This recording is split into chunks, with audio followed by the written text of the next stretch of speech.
Hello mga ka-Jow-Jow, magandang hapon. Hello guys, sa lahat ng mga viewers, magandang hapon. Welcome back sa ating vlog. Ngayon, pag-uusapan natin ang madalas itanong ng maraming buyers at investors. So, kung residential lot ba o agricultural, ano ang mas magandang investment? Yun po yung tanong. So, depende kasi ito sa goal mo, sa budget mo, and then yung future plans mo. Kaya tara, pag-usapan natin to. So, unahin natin ang residential lot. So, ang residential lot ay perfect para sa pagpapatayo ng bahay.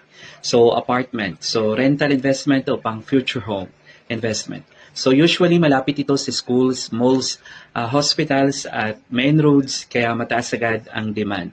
So, maganda ito para sa gusto ng convenience at mas mabilis na development. Pero syempre, kadalasan mas mahal ang presyo nito compared sa agricultural lot. So, yun po yung kaibahan ng residential lot sa agricultural lot.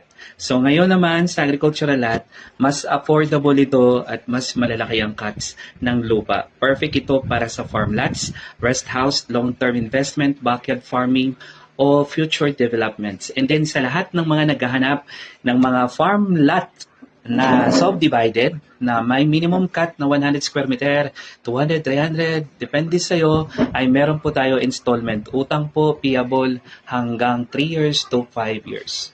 So habang tumatagal, nagkakaroon ng development sa paligid, tumataas din ang value nito. Kaya baka may bibili.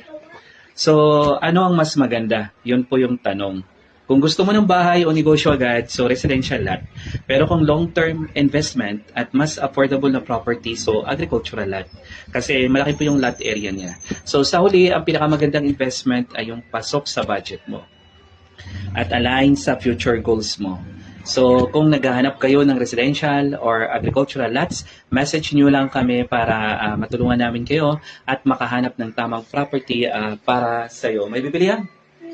Ayun po. See you next vlog po mga guys.